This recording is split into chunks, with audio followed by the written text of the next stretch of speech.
Time मैंने proper लिखा आप लोगों को बताने के लिए, 4:30 से 5 का जो टाइम है मॉर्निंग का, सर्काडियन क्लॉक का जो रिसर्च है वो क्या बोलता है, इस टाइम बॉडी का टेम्परेचर है वो लोवेस्ट होता है। ठीक है, अब ऐसे में अगर आप एसी में सोएंगे तो आपको upper respiratory tract infection, sinus जैसी प्रॉब्लम, ठीक है, कोल्ड, कफ, रिनाइटिस ये होने के चांसेस सबसे ज्यादा है। ये जो चीजें हम बता रहे हैं ना, एक बार 1 महीने के लिए करके देखो सारे।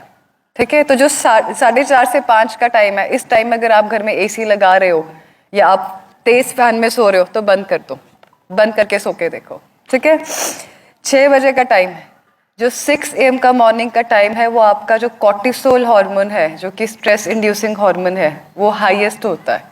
ऐसे में अगर आप बॉडी को रिलैक्स करने वाला कुछ भी एक्टिविटी करते हैं, जैसे कि मेडिटेशन हो गया, योगा हो गया, वो बॉडी को सबसे ज़्यादा फायदा देती है। नेक्स्ट चलते हैं 7 से 9 बजे। 7 to 9 AM का टाइम जो है आपका जो वाइटल फोर्स है आपके स्टमक में होती है, पेट में।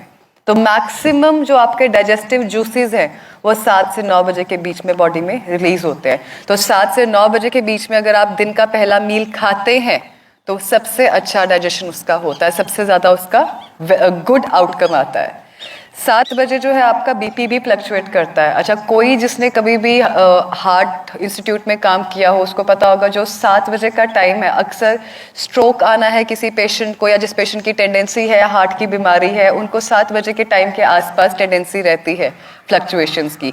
तो ऐसे में अगर कोई आपके घर में पेशेंट है जिसको बीपी की प्रॉब्लम है या हार्ट डिजीज है या ऐसा कुछ भी सिनेरियो है, कोशिश करो कि उस इंसान को गुस्सा नहीं है। अगर कहते हैं ना सुबह सुबह क्या सड़ी सी बात कर दी, गुस्सा क्यों कर रहे हो, सुबह सुबह नहीं गुस्सा करते होते, कह देते हैं ना ऐसे, क्यों? क्योंकि जो 7 AM का टाइम है, रिसर्च क्या बोलती है, जो आपका वाइटल फोर्स है that is in your, that enhances your, that affects your cardiac activity and your BP. ऐसे में अगर पेशेंट कुछ भी ऐसा करेगा जिसकी वजह से वो गुस्सा खा के बीपी हाई करेगा, that can be harmful for his heart condition.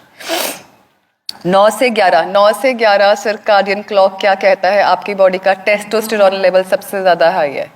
तो अगर आपको कोई भी ऐसा फोर्स वाला वर्क करना है, एक्टिविटी करना है, जैसे जिम वर्कआउट करना है, ठीक है, तो ये वाला जो आपका टाइम है वो बेस्ट है।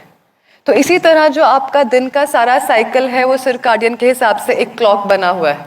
हम लोग आपको यहाँ पे बोलते हैं कि सुबह उठ के योगा करो, मेडिटेशन करो, ठीक है, शाम को अर्ली सो, कहते हैं ना early to wake and early to sleep अच्छा होता है।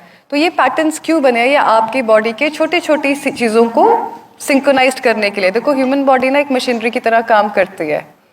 हर मशीनरी के सेटअप और डिफॉल्ट सेटिंग अलग अलग है। हम लोग यहाँ पे